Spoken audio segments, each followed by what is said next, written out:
ये आकाशवाणी है। प्रस्तुत है सुर्खियों में। इसके अंतर्गत सुनिए वित्त मंत्री की दक्षिण कोरिया यात्रा और एशियाई विकास बैंक सम्मेलन पर चर्चा। इसमें भाग ले रहे हैं राजनीतिक विश्लेषक शंकर अय्यर और आकाशवाणी संवाददाता मनोज पाठक। एशियाई विकास बैंक की 56वीं वार्षिक आम सभा दक्षिण कोरिया में संपन्न हुई। इस सभा में भारत का प्रतिनिधित्व करने के लिए वित्त मंत्री निर्मला सीतारमण के नेतृत्व में एक प्रतिनिधिमंडल वहां गया। एशियाई विकास बैंक संपूर्ण एशिया के विकास में महत्वपूर्ण भूमिका निभाता आ रहा है। सर, एशियाई विकास बैंक की यह जो आम सभा है ऐसी परिस्थिति में हो रही है जब एक ओर अंतर्राष्ट्रीय तनाव रूस यूक्रेन युद्ध के कारण जो कम होने की उम्मीदें थीं वो दिखती नजर नहीं आ रही हैं। दूसरी ओर कोविड के बाद की जो परिस्थितियां रहीं उसमें विभिन्न देश थोड़ा थोड़ा उबरने लगे हैं, लेकिन वैश्विक अर्थव्यवस्था बहुत दुरुस्त होकर सामने आती नजर नहीं आ रही और ऐसे में एशिया का रीबाउंड हो यह चर्चा उठ रही है। किन अर्थों में ले रहे इस पूरी बैठक को और क्या महत्व है इस बैठक का?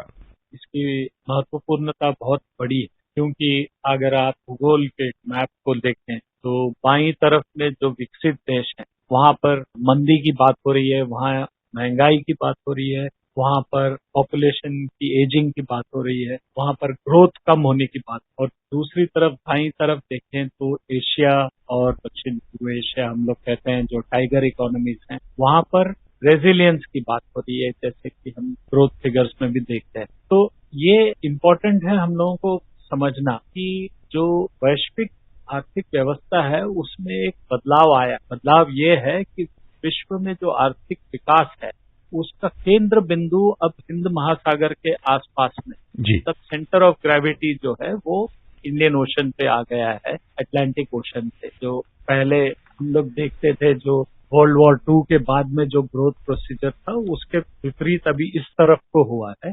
और एशिया डेवलपमेंट बैंक जो है वो इसमें एक महत्वपूर्ण रोल निभा सकता है। पीछे उन्होंने निभाया है, पिछले कई वर्षों में उनका रोल कम रहा है और ये एक काउंटर पॉइंट रहा है कि जो विकसित देशों की जो व्यवस्था है वो IMF और वर्ल्ड बैंक के थ्रू होती थी और जो विकास के लिए अभी डेवलपिंग देश जो जिसको हम कहते हैं उनको फाइनेंस के लिए उनकी अपनी सोच के लिए उन्होंने ये बैंक क्रिएट किया था मनी का। तो अब इसकी जो मीटिंग हुई है इसको केंद्र बिंदु से देखना चाहिए क्योंकि जो इस तरफ के देश कोरिया है, जापान है, भारत है, मलेशिया है, इन देशों में जो विकास के जो पोटेंशियल देश का है वो अभी भी उभर रहा है और भारत अब 5वें नंबर पे है विकसित देशों GDP के हिसाब से देखेंगे और शायद अगले साल तक जर्मनी को भी ओवरटेक करके 4थे नंबर पे आ जाएगी।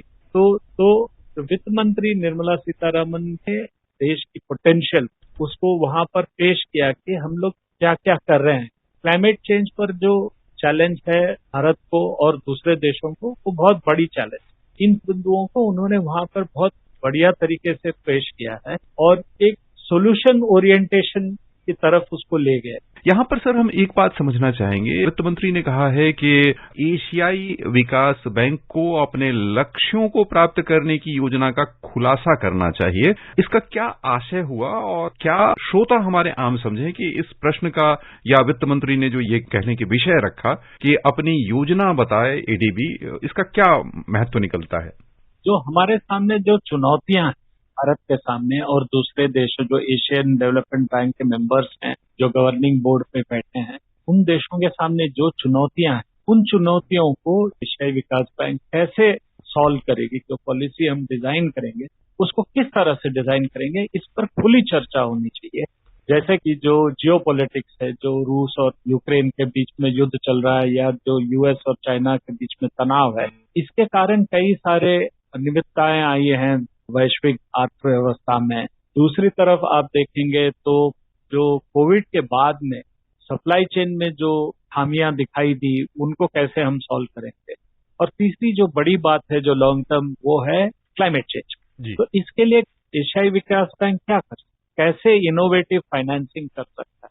और इसमें वित्त मंत्री निर्मला सीतारमण ने एक बहुत महत्वपूर्ण बात रखी। उन्होंने भारत में जो डिजिटल फिजिकल इंफ्रास्ट्रक्चर, जो डिजिटल आधार, जनधन और मोबाइल के इस्तेमाल से हम किस तरह से लोगों की प्रॉब्लम सॉल्व कर रहे हैं, कैसे हम लोगों ने 200 करोड़ से ज्यादा वैक्सीन डोसेस दिए कोविन के थ्रू, कैसे हम मनी भारत जो डायरेक्ट बेनिफिट ट्रांसफर है भारत पे, उसके थ्रू कैसे हमने लोगों को सशक्त रखा, इन सब का विवरण किया वहां पर। और ये पेशकश की कि डिजिटल इंफ्रास्ट्रक्चर और फिजिकल इंफ्रास्ट्रक्चर, जो ब्रिजेस बांध रहे हैं, जो मेट्रो के काम चल रहे हैं, इसमें भारत की पोटेंशियल जो है ग्रोथ का, वो उसमें एक निवेश के जो अवसर हैं उसकी पेशकश की। और दूसरी तरफ एशियन डेवलपमेंट बैंक से ये पूछा गया है कि अगर क्लाइमेट चेंज या सप्लाई चेन में जो बाधाएं हैं उसको दूर करने के लिए वो किस तरह के मैकेनिज्म्स हो सकते हैं, किस तरह की फंडिंग हो सकते हैं। सर, आपने भी जलवायु परिवर्तन के मुद्दे को उठाया है और वित्त मंत्री जी ने वहां पर सभी के समक्ष रखा कि जलवायु परिवर्तन के मुद्दे पर क्या रुख रहेगा, ये समझना चाहा है। और जो हमारे जैसे देश हैं, उभरते हुए अर्थव्यवस्था वाले देश हैं, वहां पर उनके लिए विशेष नीति की वकालत की है। कुल मिलाकर जलवायु परिवर्तन का मुद्दा कितना बड़ा है और इससे हम जैसे देश, विशेष रूप से एशिया के जो देश हैं, वो किस रूप में प्रभावित हो रहे हैं विकसित देशों की तुलना में? एक तो इसमें जो है साइंटिफिक रिसर्च की शेयरिंग, मतलब हम लोग जलवायु परिवर्तन किस तरह से हो रहा है, कितनी तेजी से हो रहा है और कितना व्यापक है वो जलवायु परिवर्तन, और इस पर क्या क्या असर हो सकता है लोगों की आमदनी पर, कृषि पर, उत्पादन पर, इस पर जो रिसर्च होगा, जो वो सर्वे होगी, जो स्टडीज होगी, उसकी शेयरिंग की बात की है। दूसरी तरफ से ये भी है कि इस तरह के प्रॉब्लम्स को, इस चुनौती को आप कैसे सुलझा सकते हैं, तो उसके सुलझाने के कई बिंदुएं हैं।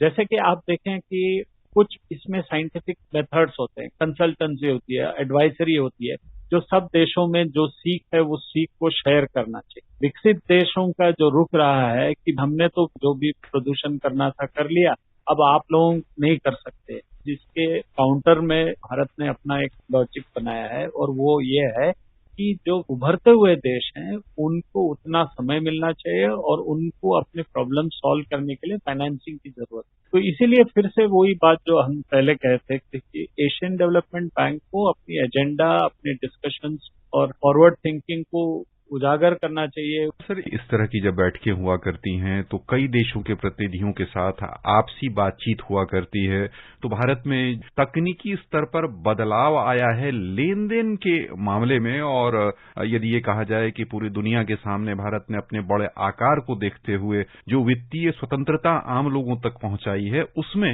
विभिन्न देशों के साथ जो चर्चा हमारी हुई उसमें क्या अवसर हमारे लिए निकल के आते हैं? इस मीटिंग में और इससे पहले भी कई सारे देशों ने भारत की जो आधार की बायोमेट्रिक प्लेटफॉर्म है उसमें रुचि दिखाई है। जो हम लोगों ने नॉट फॉर प्रॉफिट सिस्टम्स बनाए हैं, जैसे कि एनपीसीआई है, यूपीआई है, और आगे चल के हम लोग जो ऑनलाइन डिजिटल कॉमर्स, जिससे जो उत्पादक है और जो कंज्यूमर है उसको जोड़ने की कोशिश की है डिजिटल प्लेटफॉर्म पर, उसकी हमने वहां पर प्रेजेंटेशन किया है। और उसमें कई सारे देशों का इंटरेस्ट है कि इस तरह के कैसे इस तरह का प्लेटफॉर्म बनाया जा सकता है, और ये इस तरह के प्लेटफॉर्म से इंक्लूजन, जो गरीबी को दूर करने के लिए जो व्यवस्थाएं हैं, जैसे कि अभी जितने लोग सुन रहे हैं उनको रुचि होगी इसमें कि आप यूपीआई से जब भी पेमेंट करते हैं तो आपका क्रेडिट रिकॉर्ड बनता है कि आप क्या क्या खरीद रहे हैं, क्या कर रहे हैं, और उस क्रेडिट रिकॉर्ड के बेसिस पर आपको ऋण मिल सकता है। आप एक छोटे कारोबार हैं, दुकानदार हैं या माइक्रो एंटरप्राइज हैं, तो आपको इसमें लोन की सुविधा हो सकती है, और आगे चल के ये एक बहुत बड़ी सुविधा उपलब्धि बनी। तो इसकी पेशकश बहुत जोरदार तरीके से वित्त मंत्री निर्मला सीतारमन ने की है। तो कई सारे देश हैं जो इस तरह के प्लेटफॉर्म्स में रुचि दिखा रहे हैं, और ये भारत के लिए बहुत सराहनीय बात। बहुत उपयोगी और सार्थक जानकारियां आपने दी, बहुत बहुत धन्यवाद सर। धन्यवाद। अभी आप सुन रहे थे वित्त मंत्री की दक्षिण कोरिया यात्रा और एशियाई विकास बैंक सम्मेलन पर चर्चा। इसमें भाग ले रहे थे राजनीतिक विश्लेषक शंकर अय्यर और आकाशवाणी संवाददाता मनोज पाठक। ये कार्यक्रम आकाशवाणी के समाचार सेवा प्रभाग द्वारा प्रस्तुत किया गया। इसे आप हमारे mobile app news on AIR और YouTube channel news on AIR official पर भी सुन सकते हैं।